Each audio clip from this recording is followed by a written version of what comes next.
Hello friends, എല്ലാ കൂട്ടുകാർക്കും പുതിയൊരു റിവ്യൂയിലേക്ക് സ്വാഗതം.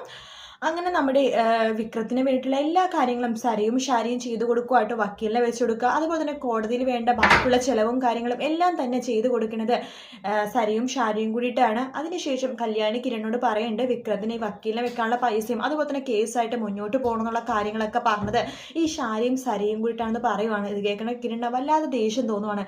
കിരൺ അപ്പം തന്നെ മനോഹരനെ വിളിക്കുകയാണ്. എടാ, നിന്നോട് പറഞ്ഞിട്ടില്ല ഞങ്ങളുടെ കാര്യത്തിൽ ഇനി ഇടപെടാൻ നിൽക്കരുത്. അത് നീ മാത്രമല്ല, നിന്റെ വീട്ടിലെല്ലാവരും. അയ്യോ കിരൺ സർ, അതിന് ബക്കാസുരൻ മെന്റൽ ഹോസ്പിറ്റലാണല്ലോ, അതുകൊണ്ട് അയാളെ കൊണ്ട് ഒരു ശല്യം ഉണ്ടാവില്ലല്ലോ.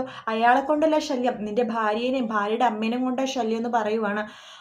അവരെന്താ ചെയ്തതെന്ന് ചോദിക്കുമ്പോഴേക്കും കിരൺ പറയുന്നുണ്ട് സംഭവിച്ച കാര്യങ്ങളൊക്കെ. വിക്രം ഇങ്ങനെ ഒരു മോഷണ ശ്രമം നടത്തി, അതിന് വക്കാലത്തുമായിട്ട് കോടതിയിൽ അതുപോലത്തെ പൈസ ചെലവാക്കാനും വക്കീലിനെ വെക്കാനും എല്ലാത്തിനും, അതായത് രാഹുലിന്റെ കുടുംബ വക്കീലിനെ വെച്ചത് എല്ലാത്തിനും പിറകില് സരയുവാണെന്നുള്ള കാര്യം മനോഹരനോട് പറയുവാണ്.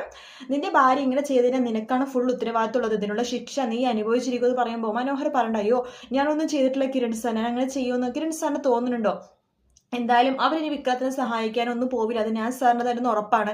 ഇനി അവരെങ്ങനെ സഹായിച്ചെന്ന് അറിഞ്ഞു കഴിഞ്ഞാൽ നിന്റെ പല കഥകളും ഞങ്ങൾക്ക് അവിടെ വന്ന് ഇപ്പം തന്നെ പറയേണ്ടി വരും, അല്ലെങ്കിൽ നിന്നെ ഞങ്ങൾക്ക് സഹിക്കേണ്ട കാര്യമൊന്നും ഇല്ലെന്ന് പറയുകയാണ്. ഇല്ല സർ, ഞാൻ നോക്കിക്കോളെന്ന് പറഞ്ഞ മനോഹർ ഫോം വെക്കുവാണ്. അതിനുശേഷം മനോഹറിനെ ആകെ ദേഷ്യം വരും കേട്ടോ.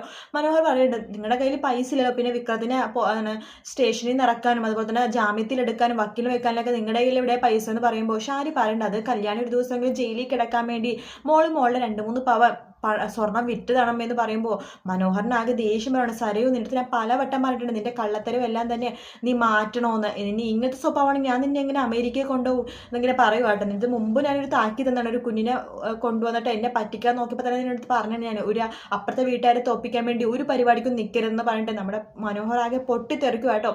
അത് കാണുമ്പോഴേക്കും സരയു ഒന്ന് പേടിക്കുന്നുണ്ട്. എന്തായാലും മനോഹർ ഒന്ന് പൊട്ടിത്തെറിക്കുമ്പോഴേക്കും സരയു ഇവരെ പിറകിലുള്ള നടത്തമൊക്കെ ഒന്ന് കുറച്ചോളും. കാത്തിരുന്ന് കാണാം. വീഡിയോ ഇഷ്ടപ്പെട്ടെങ്കിൽ ലൈക്ക് ചെയ്യുക, സബ്സ്ക്രൈബ് ചെയ്യുക, കമൻറ്റ് ചെയ്യുക. മറ്റൊരു വീഡിയോ വീണ്ടും വരാം. Take care, bye bye.